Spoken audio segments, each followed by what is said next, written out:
You've been outspoken about freedom and liberty here. One of the things I find living in South Florida, Jorge, is some of the most passionate fighters for freedom and liberty are, in fact, Cuban refugees because they saw it on the ground. People like your family who saw the horrors of this up close and personal. You heard about it from your father. You know what's going on there. Again, it's not a coincidence that they vote for the party that supports freedom and liberty here, is it? No coincidence at all. My father escaped when he was about 14, 15.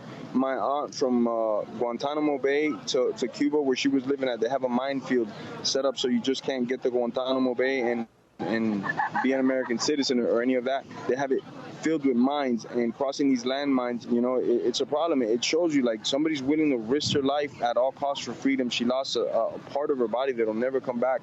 This is just one of the many stories. What happened to my dad and my aunt is just one out of millions of stories that have happened in Cuba for people chasing freedom. So it's mind-blowing that people still think that communism or socialism works on any level. It blows my mind.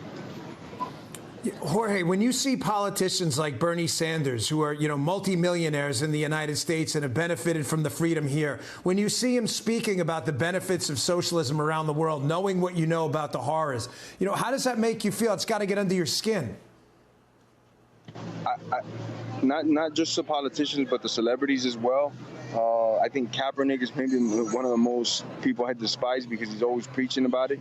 Why won't they go live there? These places are so great. Why do you want to change this great nation that allowed you to play football and make millions of dollars no matter what color or religion you are or what class you're in? Or these politicians that think this is so good for them, socialism and such, go to those socialist countries, live there. These guys wouldn't last a week in Cuba. They wouldn't, you know. There's no hot showers over there. There's no food. There's only, like, bread lines. You might wait 2-3 days or to then finally get to the front of the line for them to tell you, you know what, we ran out of food. We got to go to the next town over 4 hours away on bus and do another 2-3 day line maybe to get fed. So if anybody that's ever lived through this stuff, you know, like in Venezuela as well, they know what's up, man. It's only them trying to pollute our brains and minds so they could take more freedoms away from us, you know? Jorge, you're a warrior, man. I can't thank you enough, brother, for speaking out. You've been a fighter your entire life. Thank you so much. Your voice matters, and thanks for joining us. We really appreciate it. Yes, man.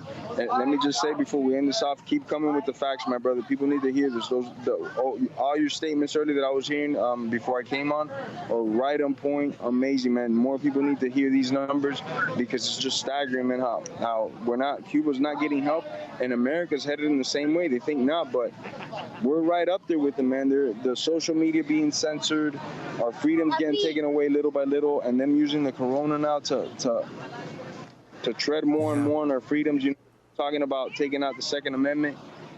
There's something bad coming our way, man. It's either going to be a war or we're going to be under the same type of ruling as in Cuba and Venezuela.